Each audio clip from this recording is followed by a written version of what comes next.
निवृत्तीनंतर पहिल्यांदा घर इतकं शांत वाटलं. ना ऑफिसचे फोन, ना लोकांची गर्दी, ना निर्णय, ना जबाबदाऱ्या. आणि त्या शांततेत पहिल्यांदा स्वतःचा आवाज ऐकू आला, मी कोण आहे.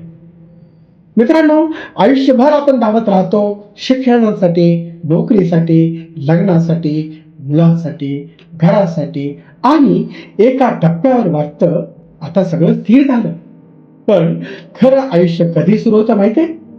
जेव्हा बाहेरची धावपळ संपते आणि आतला माणूस जागा होतो. एक काळ असा होता, घरात अंतिम निर्णय आपला असायचा. आपण बोललो की घर शांत व्हायचं. पण हळूहळू मुलं मोठी झाली, त्यांची स्वतःची मतं आली, त्यांचे संसार सुरू झाले आणि न कळत घराचा केंद्रबिंदू बदलला. ते चुकीचं नाही मित्रांनो, हा फक्त काळाचा नियम आहे. पण अनेक पुरुष ते चुकतात, कारण त्यांनी आयुष्यभर कर्तव्य निभावलं, पण स्वतःला कधी समजून घेतलंच नाही.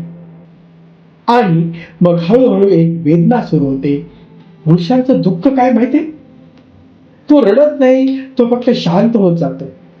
पूर्वी ज्याच्या निर्णयावर घर चालायचं, आज त्यालाच विचारलं जातं, तुम्हाला काय माहिती आहे आता? आणि ही वाक्य माणसाला बाहेरून नाही, आतून बद्ध करतात. मित्रांनो, पुरुष म्हातारा शरीराने कमी, तर गरज संपल्याची भावना आल्यावर जास्त होतो. जोपर्यंत तो कमावतो तोपर्यंत त्याची किंमत असते. पण निवृत्तीनंतर त्याला स्वतःला शोधावं लागतं.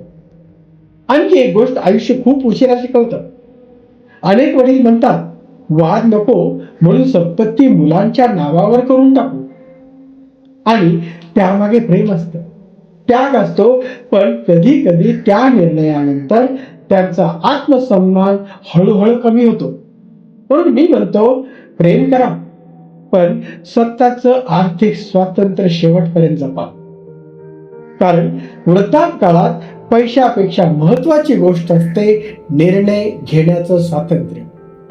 पण मित्रांनो, वृद्धापकाळ शाप नाही.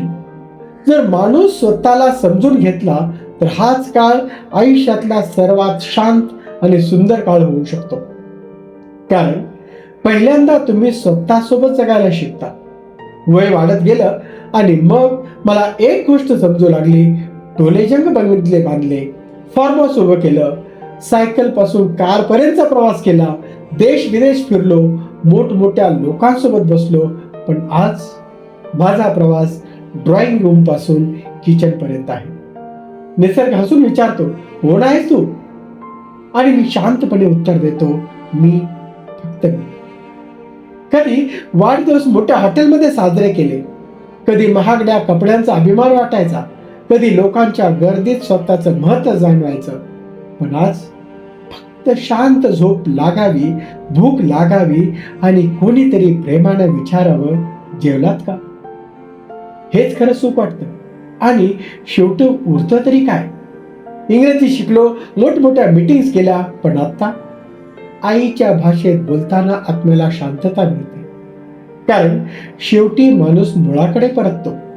व्यवसाय चालवले, नाती जोडली, लोकांसाठी जगलो, पण म्हातारपणी समजतं, माणूस शेवटी पैशाने श्रीमंत होत नाही, तो आठवणींनी, माणसानी आणि प्रेमाने श्रीमंत होतो.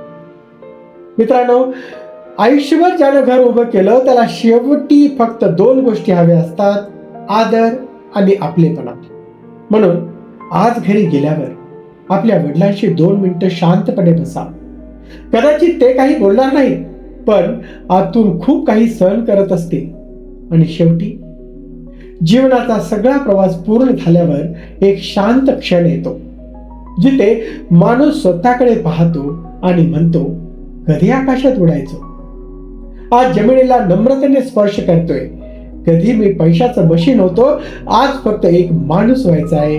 निसर्ग पुन्हा विचारतो, कोण आहेस तू? आणि मी हसून उत्तर देतो, हे निसर्गा, तूच मी आहेस आणि मीच तू आहे. मित्रांनो, जर आजचा हा व्हिडिओ तुमच्या मनाला स्पर्श करून गेला असेल तर या व्हिडिओला लाईक करा.